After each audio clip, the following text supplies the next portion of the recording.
Good evening, members. Thank you for attending this evening's meeting. I'll just start by reading the emergency evacuation announcement.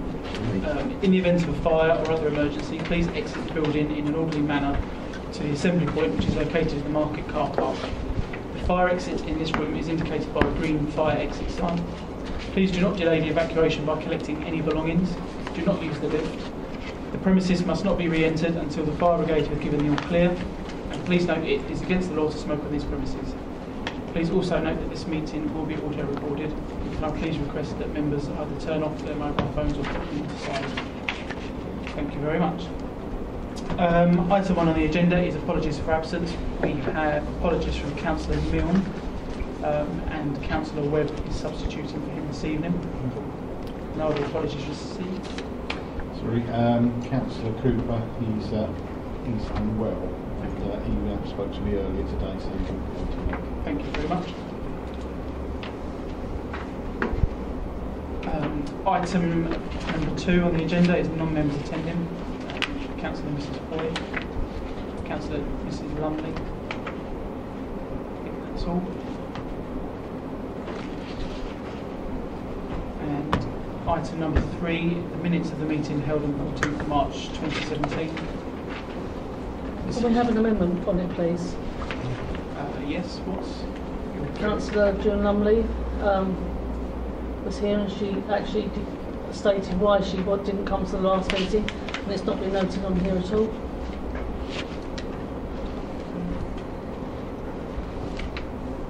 I'd have to support that point, Chairman, because I also made a statement which is not recorded either. So if one is material, yes, so is the other. Okay. Can we note the comments from Councillor Lumley as portfolio holder of the community and Councillor Mr. Mason? Councillor Mr. Mason?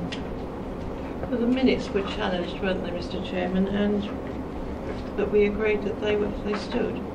So. Okay. So is that you'd like that noted as well? And are members in agreement with that? Yeah. He hasn't heard. Sorry, okay. I didn't. So we're noting that Councillor Lumley raised comments, and yours is that point was argued. Well, I suppose. I mean, and I'm sure that the recording will bear this out.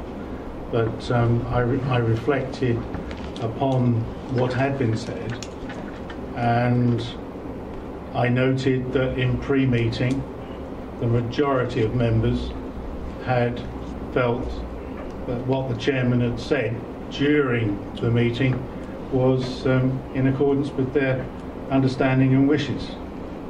And I think if we go back to the recording, it's pretty close to where it was. I haven't listened to it. It's not on the website yet. It's not available. Okay, thank you very much. Okay, and members are in agreement with that? Thank you very much. That amendment will be made. Item number 4, to receive declarations of interest. No interest has been declared. Okay. And we are, instead of moving on to item 5, which is Fusion Lifestyle, we are moving item number 11, which is the leisure contract, to this next part. I do have a notice to read out regarding exclusion of press and public. Members of the public, the following report contains exempt information, and I would therefore ask that you now leave the meeting. It is hereby noted that under section 100A4 of the Local Government Act 1972, publicly excluded from the meeting for the following item of business on the grounds that it involves the likely disclosure of exempt information as defined in paragraph 3, part 1 of schedule 12A of the Act. If I could ask members just to revisit the agenda, we are back on to item number 5, which is the Fusion Lifestyle. Members will note that we have been joined by Carl Bentley, who is the Divisional Business Manager, and John Richardson, Watchwood Contract Manager, and Clements Hall Leisure Centre General Manager. You will be given a presentation to members this evening. We have had copies or hard copies given to us before, so some of us may have had a chance to have a look through them. If I can hand over to you to give us your presentation and then maybe answer some questions that members have afterwards. Hopefully get the technology working. Good evening, Chairman and Councillors. Thank you for the opportunity to be here this evening to present our review of the 2015-2016 performance.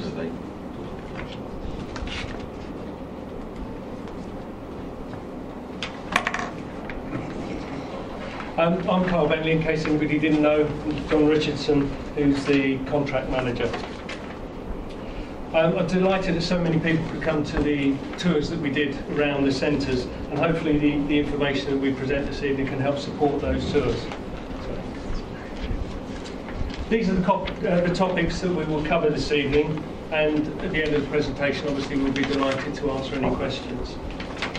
I thought it would be useful just to show you the team that is in Rochford and looks after and directly manages the centres on your behalf.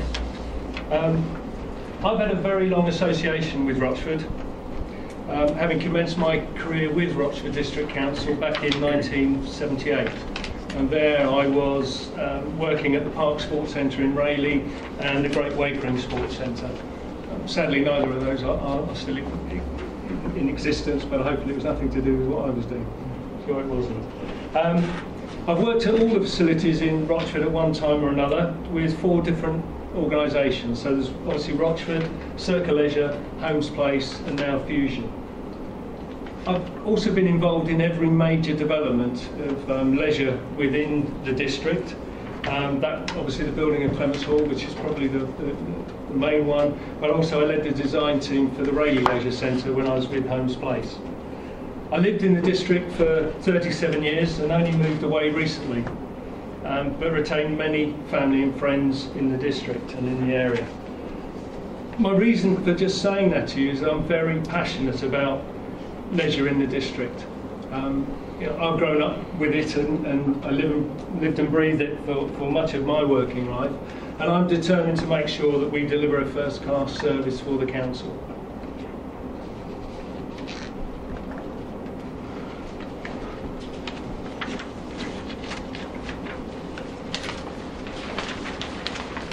Just to touch on the finance to start with. 2015 to 2016, we increased the revenue by around £232,000.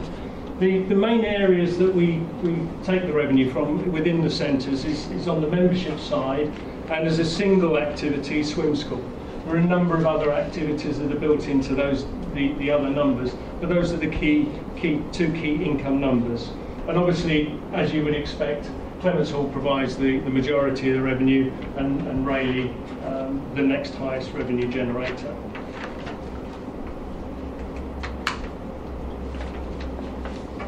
In terms of participation, we were slightly up in Clements Hall in terms of participation, slightly down in Rayleigh. The reason for that is during 2015, the main competitor in Basildon with their leisure centre was closed for refurbishment, and Rayleigh saw an upturn at that time, but people then returned back to that facility once it was reopened. But we are seeing, say, some increases at Clements Hall.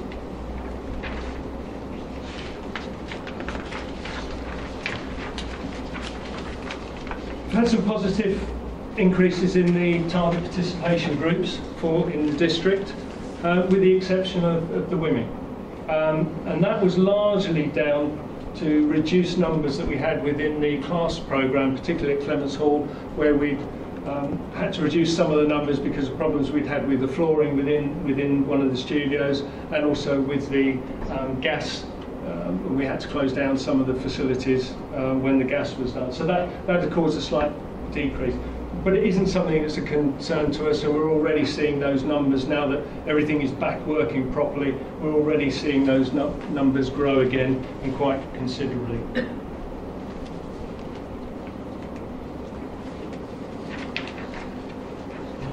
Again, with the venue occupancy, that's slightly mixed. Mill and Castle, we've seen increased occupancy, and at Freight House, we've seen a reduced occupancy.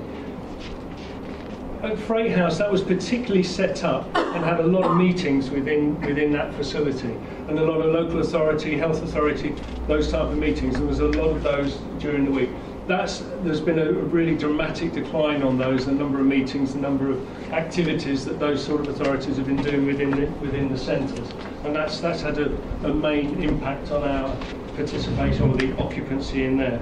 One thing we are doing, we're just applying for a licence to actually hold weddings at Freight House, so that we can offer the complete package, and that we're doing, and we're hoping then to see that increase occupancy again.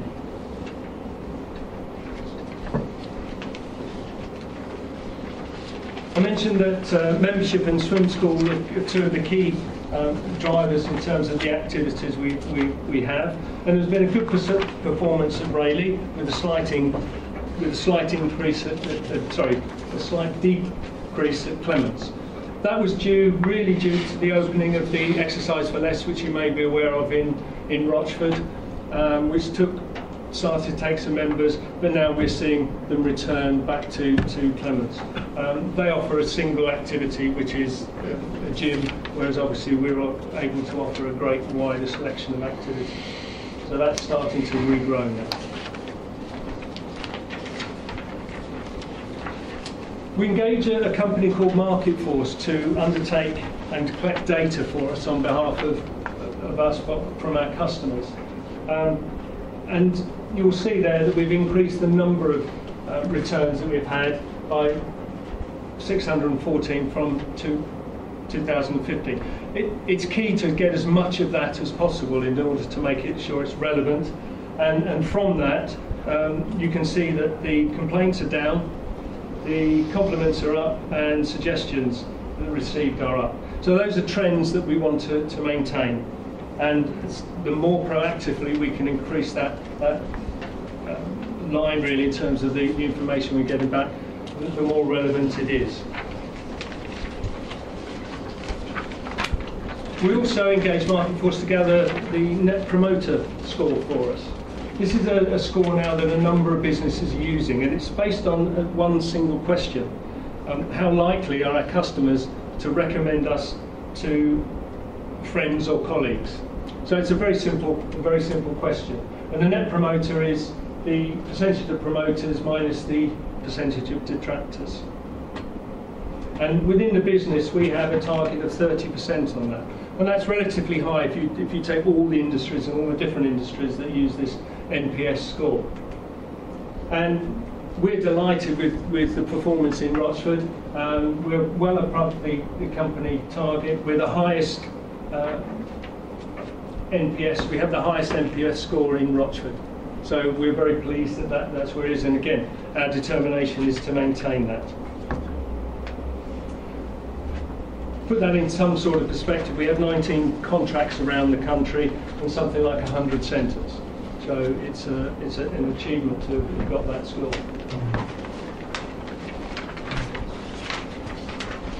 Within the industry and our business, there is a target of 3 accidents per 10,000 visits. Normally we do that over a monthly basis and then aggregate that up. That's to say, if we've only had 2, we don't go and have a 3rd accident, but that's what we're trying to manage down to that level. And obviously it's about proactive management and making sure that our systems, processes and procedures help to maintain a low level of accidents. Clearly any activity in a leisure centre, there's an element of risk. We can't remove that completely, but it's about managing those risks and managing them proactively.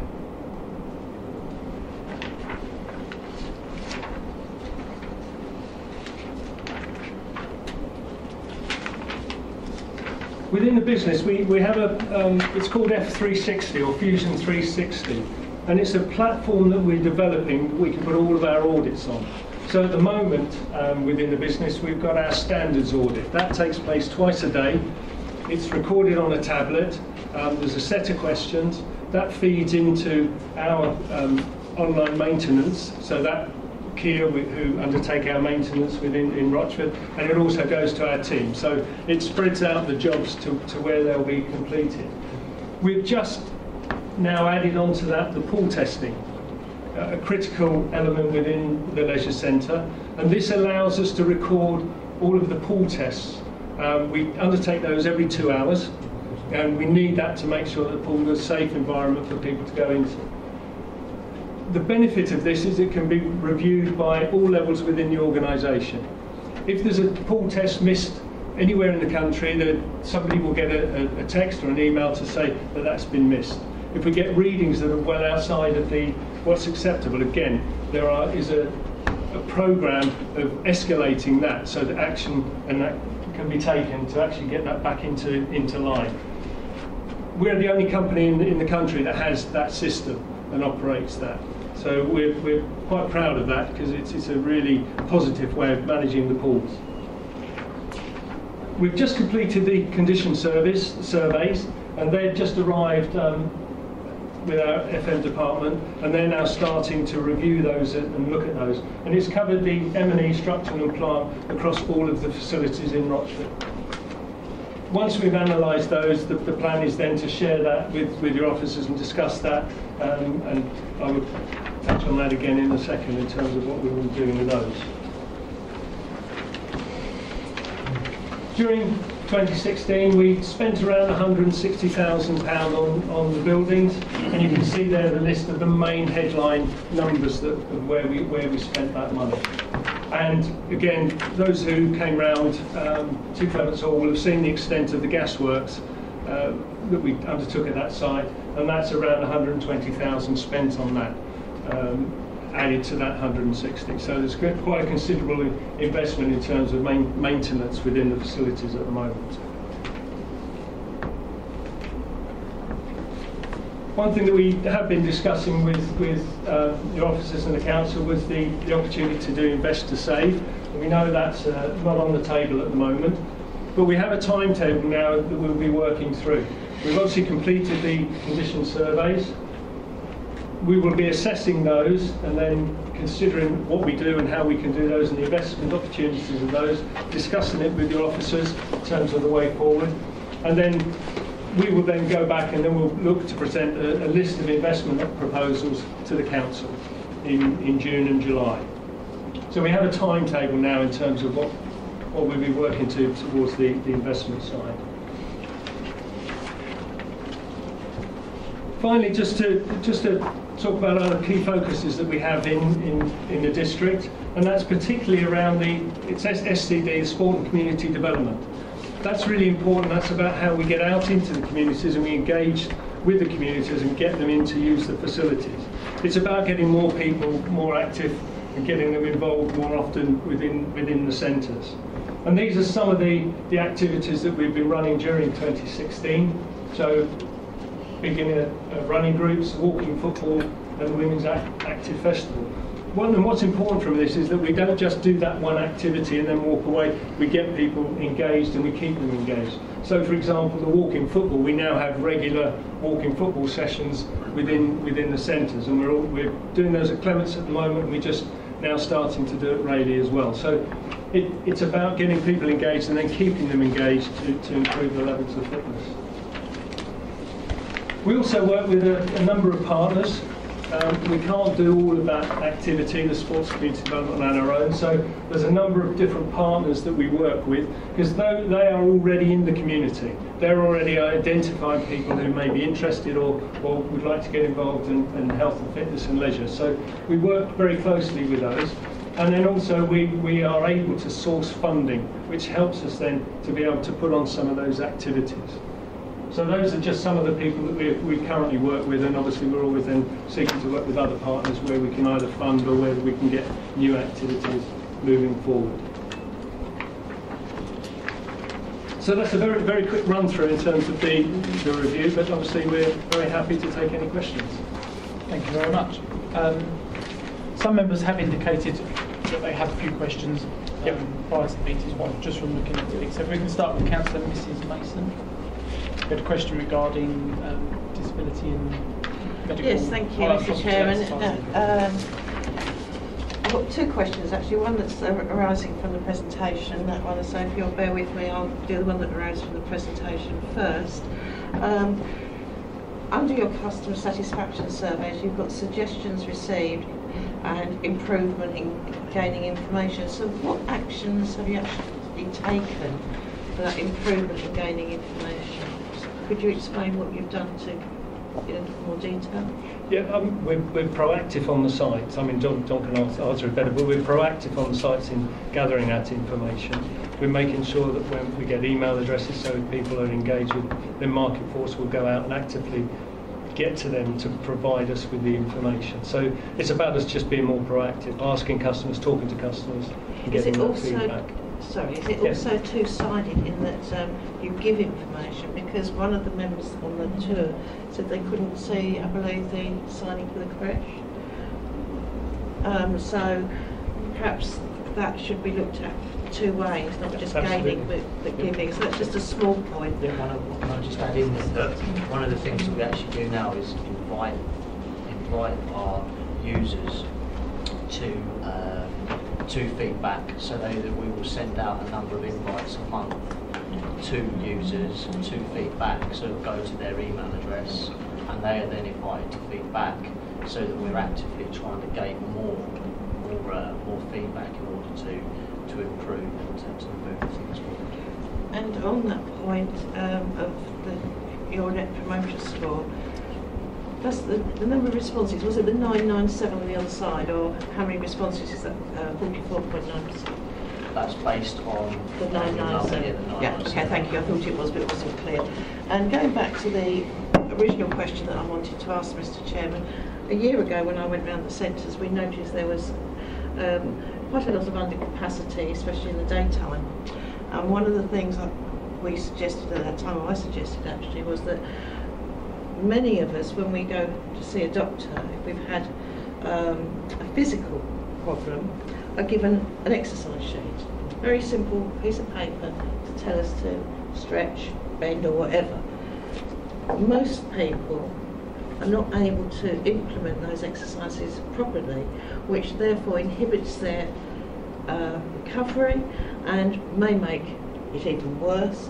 And what we suggested was that there was a link up between the health service and your facilities, because you obviously have trainers, to offer those classes or some sort of instruction, either directly via the health service or directly to residents who may have that, because I think it's an avenue that would help people that would otherwise not come into a fitness centre, but even if they just come for a one-off visit, it would be helpful.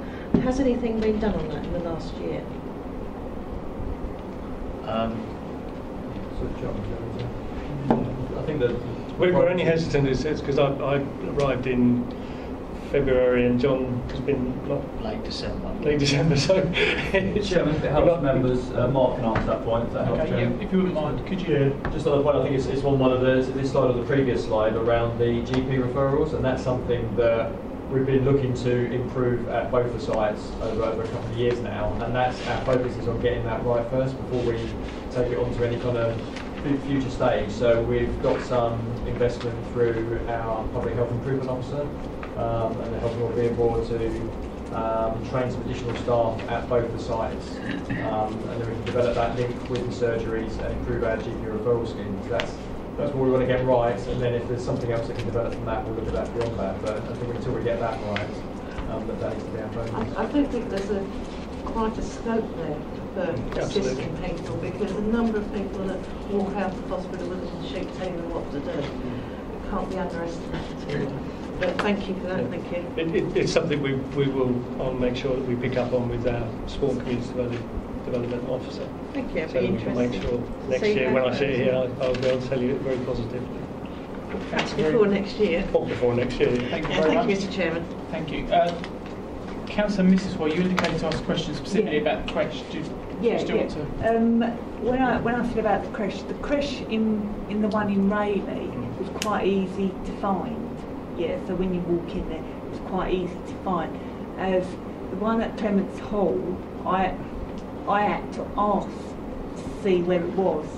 There wasn't any, like in the one in Rayleigh, it's got it up, but in the one at Clements Hall, I just found it quite hard to find. Okay, yeah, we'll look at the signage. Yeah. So it's easy to... As somebody that has got children, I've visited Clemenceau. I wasn't aware there was a creche there.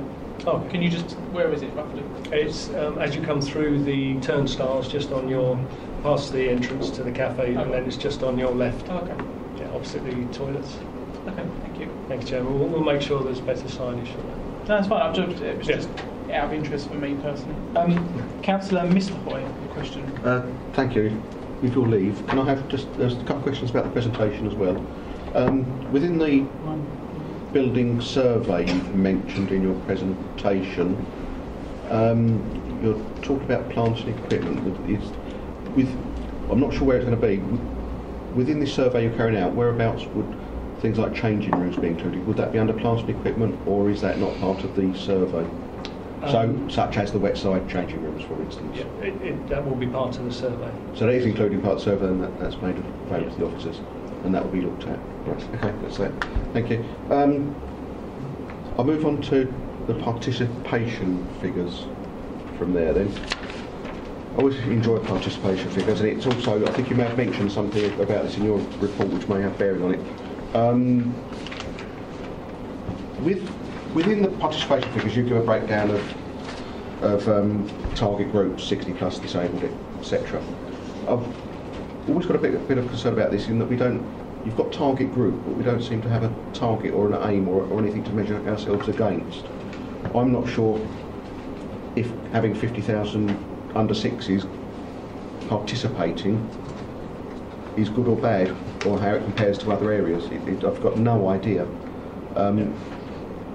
So I don't know if you can benchmark those for us. Then. Well, we do. With the number of set those in agreement as you have. Yeah, we do set those in agreement with with the council, with the officers. We work on those numbers each year, looking to improve those numbers. But if it's just this is one of my things. I don't like just improving numbers. I want to know if they're 50% below where they should be, or just 1% below where they should be. I don't know, and that's one of the problems. If we're setting them to improve, I think that's quite a lazy way of doing it, personally.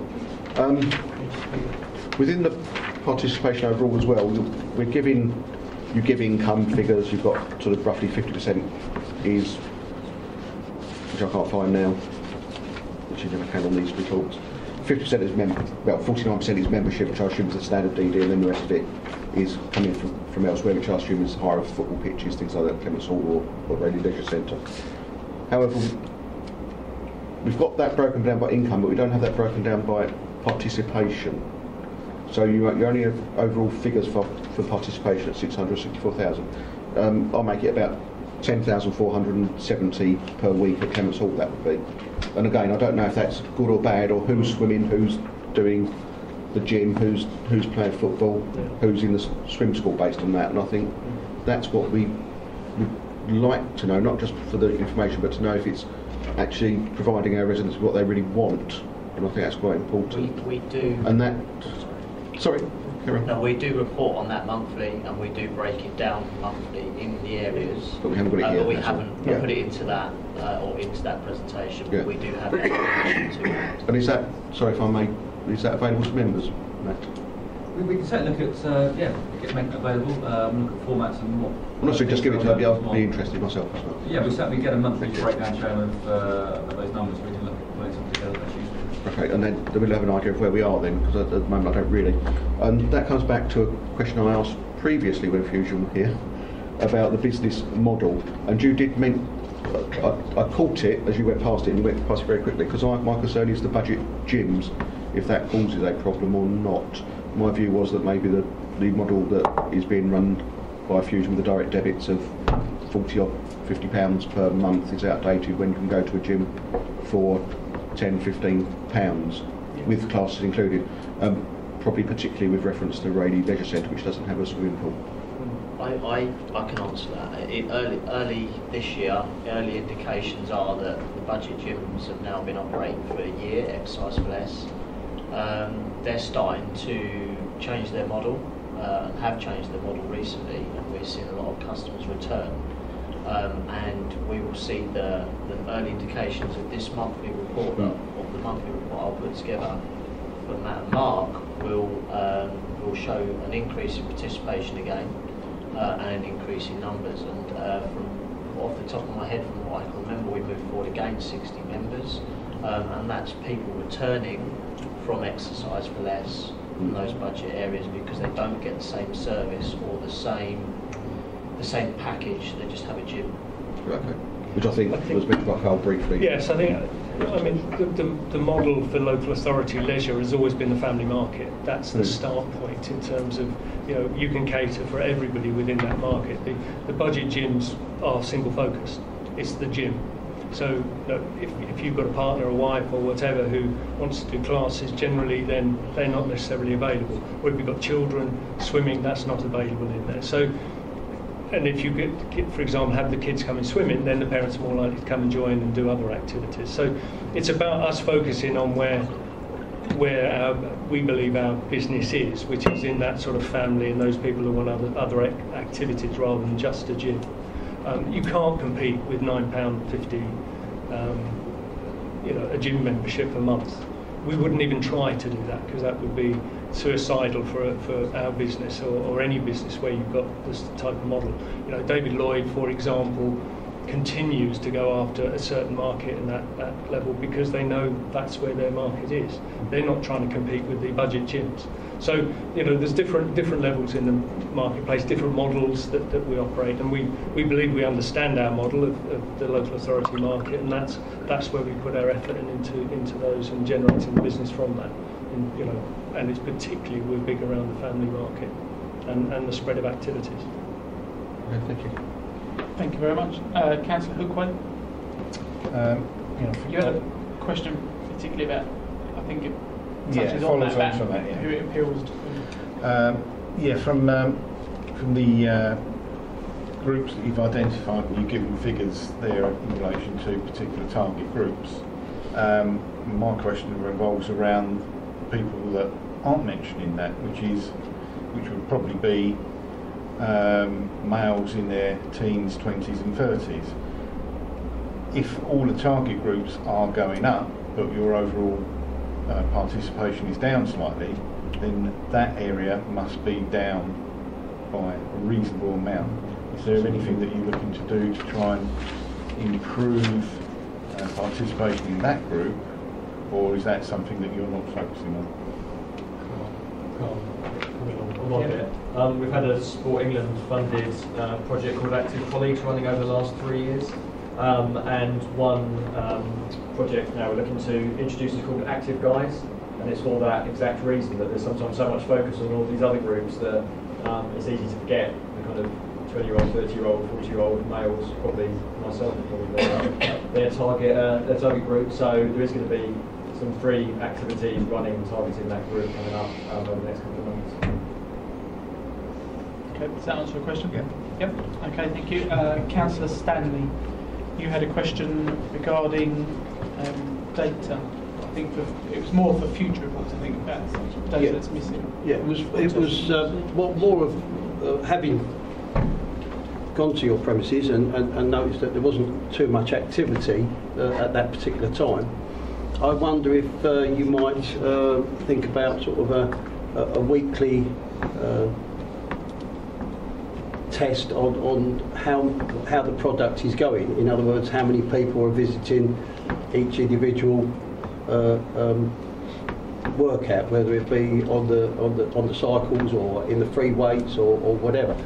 This at the moment this is a year on year, and I just wonder if you could give. It might be that in some months you will get more people in, and some months you won't, depending on the weather conditions and all that sort of thing. So, with the prospectus of where we can go with it in the future, I just wondered if that could be something you would look at. Yeah, I mean, certainly we're monitoring on a regular basis, daily, sometimes weekly, but we also share the monthly statistics with the officers, which, as we were mentioning just now, where we have a much more detailed breakdown within those rather than just this. So they come under regular scrutiny, at our monthly meetings and quarterly meetings. Do you feel would it be beneficial to include those in a report, or would you not consider that beneficial? I think that was your question, wasn't it? Well, it was, yeah. Would you put it in the report or just... I think perhaps if we work with your officers on that, we'll come up with a report that meets your needs and provides you with that information. Because, as I say, it's all available. It's not something we're hiding. It's obviously just trying to consolidate it all for the annual report. Sorry, I can jump in a little bit further there. We monitor, especially our group exercise classes, on a weekly, daily basis, on the basis that if they are underperforming, we will look to replace or move the class or do something different with. So we look at those statistics and look at the members and the people who are using them weekly, daily, however often we need to, because they are all what we call KPI'd to a certain percentage. If they don't hit that percentage, we will look and say, well, that class isn't working, we now need to put another one. Since the turn of the year, we've put on circa an additional 30 classes on at Clements Hall because there was a need to put different classes on, which is therefore then told us that we needed to change certain brands of what we're doing. So instead of calling it indoor cycle, we bought into a brand. So as in Les Mills Sprint and Les Mills RPM, because we realised that our own branding wasn't working, so we needed to bring something different in. So we do that weekly on the classes anyway, because we have to. And we also review our swim school. Where do we need to increase capacity? Just in last month, we put another additional spaces into the swim school because it's grown to that much, so, or been growing month on month. So we do that on a number of different KPIs anyway, so we do that quite regularly. Okay, thank you very much. I've got two members that have raised questions. Councillor Shaw, I think you've been directed to ask your question originally to... my question was the disabled hoist. When we met you, you said that it had actually been ordered and it was going to be in within the next couple of weeks, and if we came along, it would be in. Now we've just been advised it's taking 4 to 6 weeks. You're losing facilities for the disabled swimmers. Unfortunately, and I'll put my hands up, it was a mistake on my part that I didn't know that the actual hoist isn't an off-the-shelf item. So you can't go and just buy it, it has to be built. So when we placed the order, I did not know that, and it wasn't until I asked for the exact date that they came back to me and said, this is how long it will take to build, because it's a specialist bit of kit and they don't hold stock items. Now, I wouldn't have probably gone down that route if I'd have realised that at the time, and it is a mistake that I made at the time, and I can only put my hands up and apologise. So can you give us a date when that's actually going in place? I can't give you an exact date, no, but I can tell you it will be mid-April. Mid-April, obviously this year. Yes. Well, I just thought I'd ask because, the dates are moving. I just want to make sure we've got the goalposts in the right position. I do apologise. I can't change what I said, but the hoist was ordered and it's not an off-the-shelf item. Your officers have had exactly the same email correspondence that I had because I forwarded it on. Right, thank you very much for that. Thank you. Thank you. Sorry, can I just ask one quick question? When it's up and running, is there any chance you can email the council to let them know that it's up and running? 100%. Thank you. Okay, thank you very much. Two last questions. Councillor Williams. Yes, thank you, Chairman. I was really surprised to see that you can still enter the wet side changing room with your street shoes on. There must be some way that this can be... If you go to the Garrans swimming pool in the South End, there are benches outside where you can change. The cross-contamination, there must be a risk there. Can something be done about this? Most definitely. The blue shoes are made available, but I do feel that we need to build a culture of you can't, as you say, go in there without them. Benches, we can put a bench outside there, which is no problem whatsoever. And it's better policing from our part, so there is no problem with us enforcing that. And we will do so, and that will be a note that we will take, and we'll go from there. I will also commit to obviously some better signage, because we do have within the business we do have signage that we can use. We'll go get that and make sure that happens, because that will, as you're quite rightly saying, it is an issue. Thank you. Just one other thing, if I may. over 70 ladies attending the free afternoon Zumba, Boxfit and yoga. What do you do for men? That's free. Good question. Very good question. I think Mark has touched on some of the bits and pieces that we'll be doing in the future with the guys. There has been a major push and focus towards the ladies because there's been a national campaign with That Woman Can, and that will be flipped over to the guys soon. But yes, that's something we will definitely and can look into. Well, thank you. Sorry, just on the Over 50s festival, that was open to men and women. It's just that pretty much all women that came along, so it wasn't open to everybody. Apathy. It's just happened to be females that took the offer up. So thank you. Thank you, Councillor. Mr. Mason. Thank you, Chairman. I'd like to ask just John and Carl this question. It's an important question because members are really interested in it. Can you give me an honest... I know you've been here since February, you said? Yes. Okay, and you've been here since December. Clearly there's been changes in the team that I wasn't expecting, but nevertheless you're here. You've obviously had a good look at the Clements Hall facility. What's your open and honest and frank appraisal of the wet side changing area in particular? It needs improvement. In what way? In decoration, in terms of lockers, cubicles. That's what it requires. And in terms of the pool environment itself, do you see the need for any immediate improvement there? It's difficult with dealing with a building that is, 40 odd plus years of age.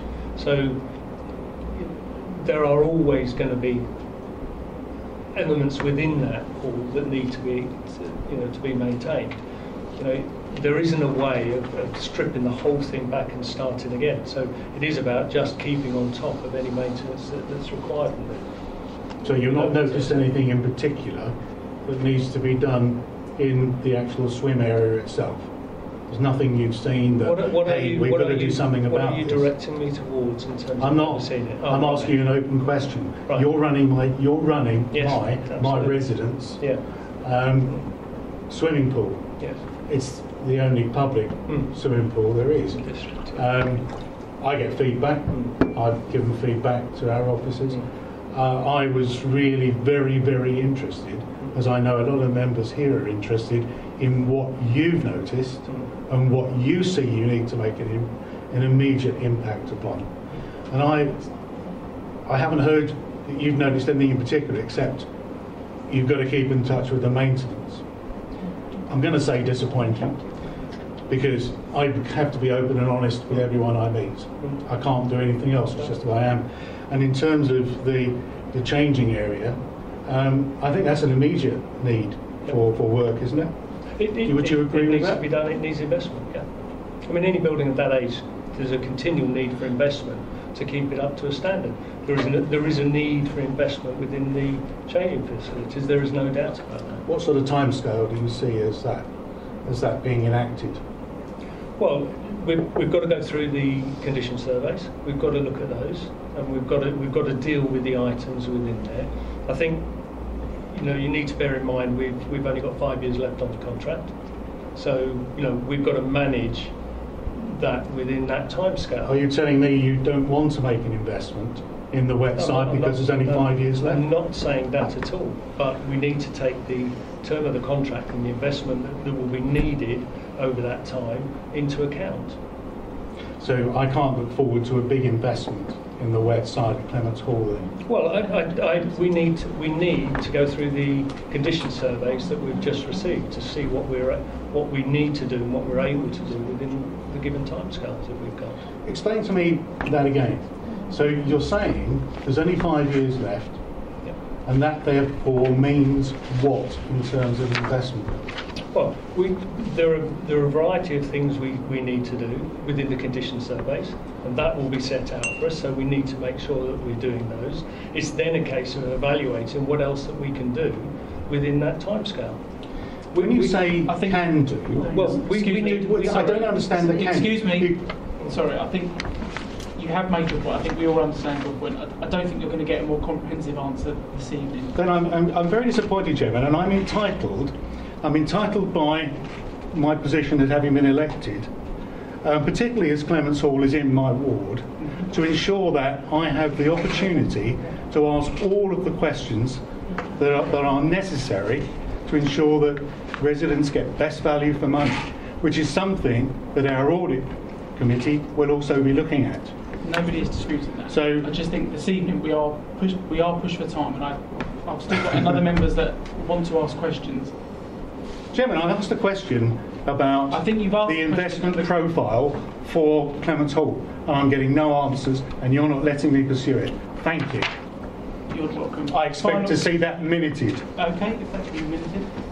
Final question for now from Councillor Drake. Thank you, Mr. Chairman. I'd like to talk about what I consider the poor relation of the portfolio, and that's the Castle Hall Road facility. Last time I was there, it was in desperate need of refurbishment, and I don't know what's happened to it since. Is there any plans to refurbish it, and is the take-up increasing of that facility? One of the things that we have completed in the last couple of months with our sports development officer is looked at the capacity take-up and the occupancy levels, and we've looked at trying to obviously increase that. And one of the things that we've looked at is some chair-based exercises going into there. Some of the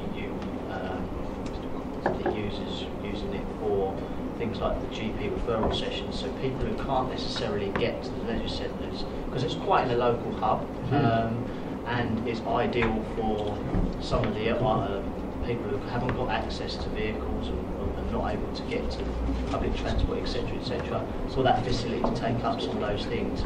So we're actively putting these local, trying to get these local groups to come in and use it like they would the mill. The active group, I can't remember the full name, but they're looking to put some classes on in there locally for the residents there. There has been some works done in the castle, but I don't have the full detail, and I can get that for you. Yeah. Thank you. And there has been an increase over the 2 years in terms of the occupancy levels at the castle. Thank you very much. Members, it may not seem like it, but we have raised a lot of questions following this presentation. We are, unfortunately, as much as I would love to give everybody an awful lot of time or an indefinite amount of time, that just isn't possible. So for now, with regards to the presentation and answering questions on the presentation, we're going to call it a night, because we have asked our portfolio holder and officers to stay behind after this to go back and revisit, and I'm sure there's going to be more questions regarding the leisure contract. So if I can say on behalf of members, thank you both for attending, thank you for the presentation, and good night. Good. Thank you. Thank you, Chairman.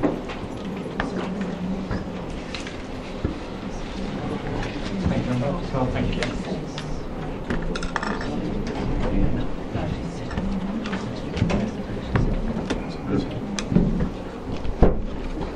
Thank you, members. The meeting is going back into P&C private again. To public meeting now, and back to the agenda, item number 6, which is the interactive business plan. We're going to hear from Angela, Assistant Director of Legal Services, and with the assistance of Councillor Mr Mason with regards to the interactive business plan. Do you want to hand over to you? Members, this is just an informal briefing as to the work of the Programme Office at the moment. The Programme Office was set up to support the delivery of the business plan and got State Public Discipline and the projects that are coming forward from that business plan, such as perhaps Project Wildbone, which is coming forward. And that group consists of myself, Nicholas Khan, Terry Harper, Andrew Owen, Laura Bless, and I believe it was decided last week a member of the finance group will attend that. From the member side, Councillor Mason is our support, and he's attended a few meetings here. And through the work of the programme office, we provide support to officers to deliver those projects coming forward. Any assistance we can, we sort of give them an infrastructure to work towards. And one of the projects we've been, as a programme tasked with, is a interactive business plan, which is taking this business plan and basically creating linkages. I don't know if members have been to the presentation that was arranged sometime by Nicola last year. Do you want me to step in? Yes. Yes. I mean, basically, just before I hand over to Councillor Mason, is the programme office has decided to look where we're going with the interactive business plan. So Andrew Lowen will be looking at the resident focus group. Laura Bliss is looking at the staff focus group, and Councillor Mason and I have been volunteered to look at the member focus group. So if I could just hand over to Councillor Mason on this. The reason that I'm involved with this project is because the programme office is overseen by Mike Steptoe, who is the chair of the investment board, and under the terms of the programme office as a project, I support Mike Steptoe. And in this particular project, I've been delegated to support the officers. Terry Harper is the architect of what we currently have as a prototype interactive business plan. Now, looking around the table, I know that when we offered a investment board training session, a lot of members came along, they were in the investment board or not, and if you remember, Terry had 4 or 5 laptops dotted around the room, and you all had the opportunity to go and have a play. And that's exactly what we're talking about. What we're talking about is the business plan, which is even on the wall. It's actually nailed to the wall. Our business plan sets out what our main priority activities are, and they give headlines to the major projects. And as Angela says, we have maximising assets. By good fortune, we have Matt here, and we also have Matt here for Project Wyvern. And to know what's going on in those projects, you have to probably go and ask questions. And I know if I want to know something about Project Wyvern, or the investment board does, then we ask Matt to give us a copy of the project plan. And at investment board meetings, we've started to ask at the end of the meeting to have update reports on various projects. And that's because we don't have a very easy way of actually having a day-to-day opportunity to find out, to know what's going on. This interactive business plan it's an electronic model. It takes the business plan, it identifies the projects, and it drills down. It's a bit like when you're surfing the internet. When you surf the internet, you find a navigation point on a website, and you simply drill down to what you want to read and find out about. The way this interactive business plan currently works is it works through Excel, it works through hyperlinks. That's known to most people around the table, HTML linking, and you can get down to the individual documents about the project and how it's going. There's only one snag in this, and it's a snag that we can overcome, is that obviously some information is on purple paper, and we wouldn't want that to be outside of our intranet. So when we start thinking about how we can make it accessible, we have to consult with the public, which is part of this project's own consultation. So the residents focus group is looking at, is this a good thing? Will residents be interested in being able to look at our business plan, to be able to drill down into it and find out what they want to know about what the council's doing in its major activities for future-proofing the council, or even just improving services for that matter, because not every project is an IB project.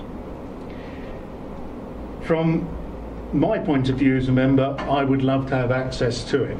I'd love you know, I'd love to be able to take hold of the business plan, and I'd like to be able to see what these projects are doing and how they're getting on.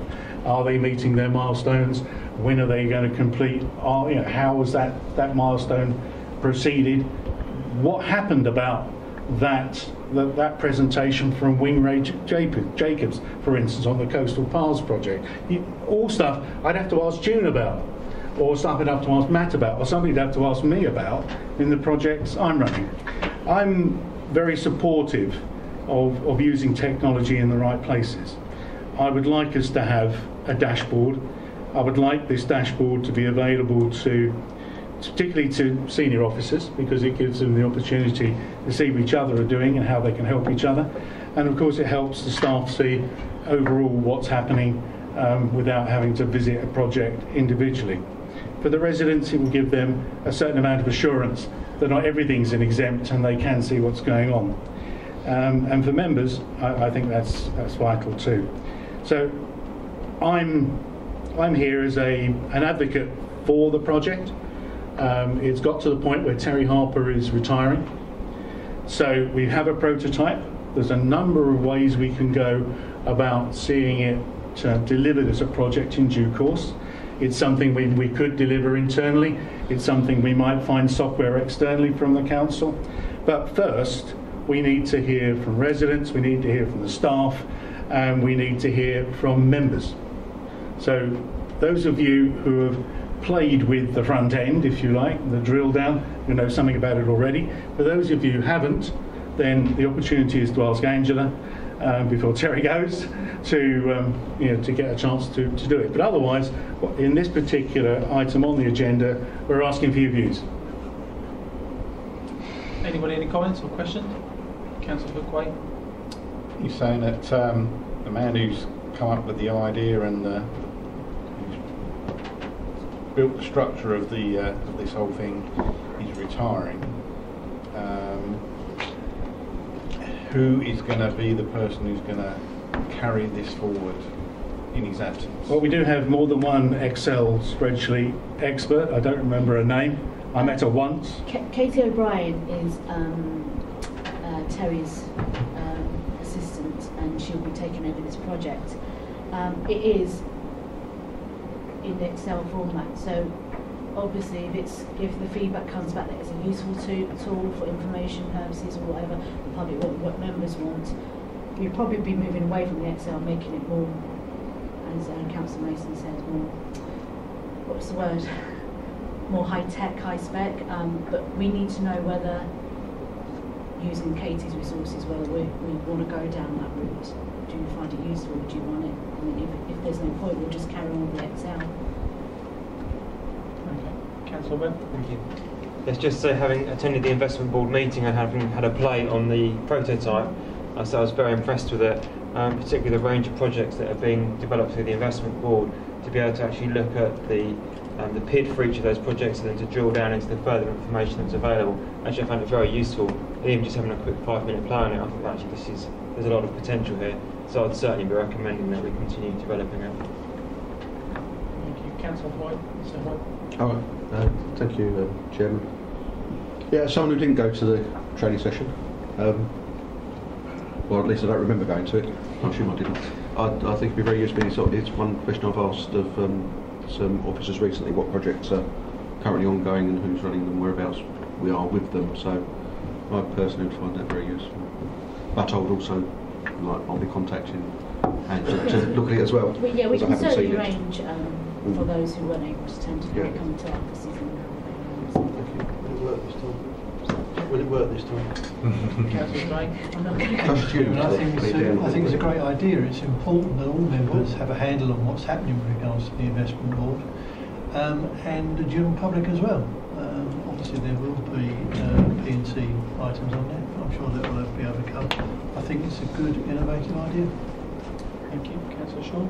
I concur with what Councillor Webb said when we went to the training. I found it very good. I know it was a prototype, we could only look into certain things, but I thought it would be a very useful tool to be able to use to see what projects were going on. Can I just say for Councillor Dray, it goes beyond the investment board, because as Councillor Mr Mason said, everything isn't on the investment board. There's quite a lot which isn't within the. So even someone like me on the investment board doesn't know. Generally, it seems quite positive and everyone's in favour. With regards to P&C, what will happen to it? Does it just not appear, or is it? Is there some indication that there was something, but it is P&C, or the linkages at the moment? Because No, great. You're the linkages at the moment will is linked to our main G shared area on our systems, and we can create a password protected document. So at the moment, any P&C document is password protected. So a member staff could just go in there. So yeah. Councillor Mrs Mason. Thank you. I think that we should welcome anything that enhances transparency, both for all members and for members of the public. The only thing I would like to see on this, if we're giving out that information, members may have queries or questions that they want to raise on it, and so might members of the public. So what I would like to see, and I don't know if this is possible under the model you're looking at, is that for each PID there is a contact. So we have a contact name or telephone number, so that if anyone wants to ask a further question that isn't covered by this drop-down menu and it isn't accessible, and it isn't P&C of course, and similarly for members, if members want to perhaps give some input because they're looking at it and saying, okay, perhaps this is something that should be considered. I think we need the openness to go both ways, not only to inform but to receive information. So is that possible? The PIDs do have the officer's name, but we could go a bit further and provide contact, emails and details if that's I think it should be a contact, any questions or suggestions. To take that openness and that transparency two ways. We're giving information, but also as a council we're welcoming to receive information. So subject to that slight suggestion, I think it's a brilliant idea. That is a comment I can take back to the programme office. As I said, Andrew Lowen's working with the resident group at the moment. There may be some more comments coming from that group as well. Okay. It seems to be generally well received. I think members are in agreement. Any further questions? Chairman, I would say that if any members want to come in and see you in action again, if you could give me an email and I'll see what I can arrange with the staff and arrange a time. Thank you very much. Okay. Thank you very much, Councillor Mason and Angela. Thank you, Angela. Thank you. If we can move on to agenda item number 7, which is the key decisions document. Has everybody got a copy to hand, or does anybody need a copy? Have we got copies? Sorry, I should have asked. Do you want one? That's fine. Have you got another one? Just got to pass them along. Too many bits of paper. Anybody else want one? Anybody need one? Dining room that isn't. I would also take another room. I've got books now.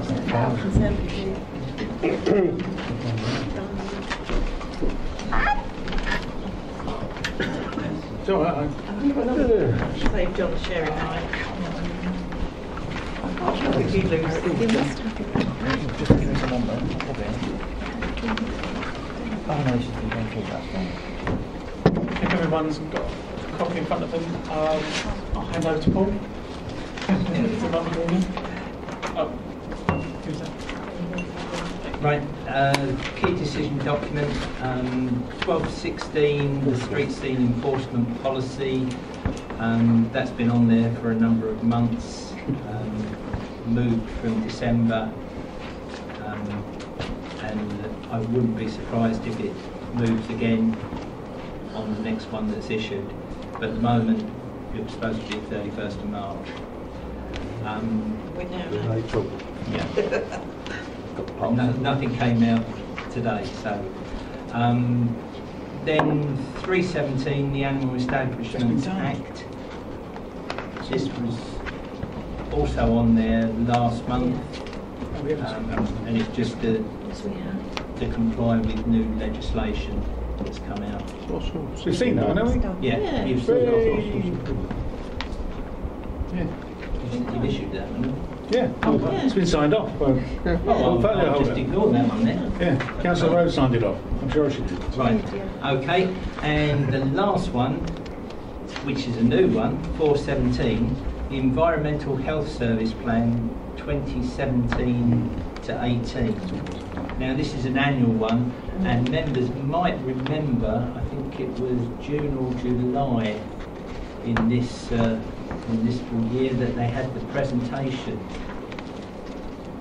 So you'll know what it's all about, unless you want another presentation like that. And that's the end of the document. So after that, anyone have any questions or concerns or queries they want to raise? Okay. Moving on to agenda item number 8, which is the work plan.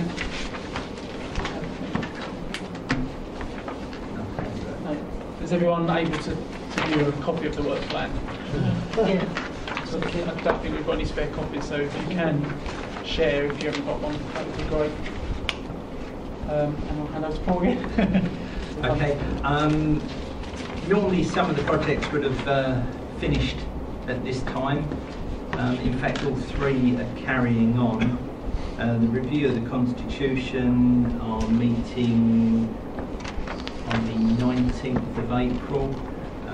The Treasury Management Project will meet the following week. I think it's on the 26th or 28th. And the ICT review met last week, and the minutes should be coming out shortly on that one. And that'll all go on to next year. We'll carry on. There are the items that haven't been considered this year, and they'll be carried over to next year. And members will have a chance to select those topics that they want to pursue at the June meeting.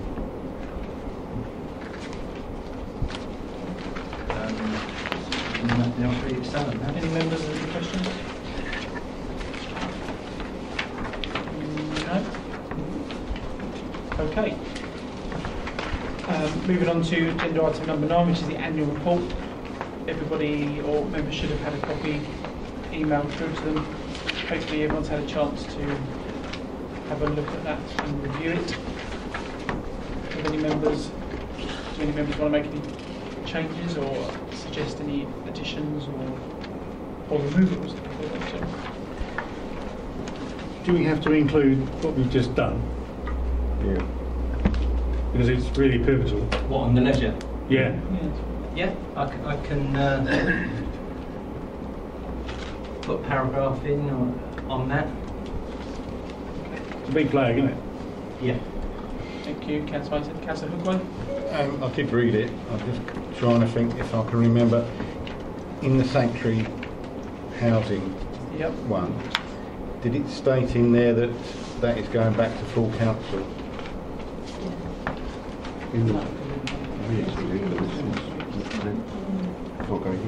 It's exempt, isn't it? Oh, so And what we could record is we received a presentation from Sanctuary, but so what? Do you see what I mean? What would the impact be on the annual report?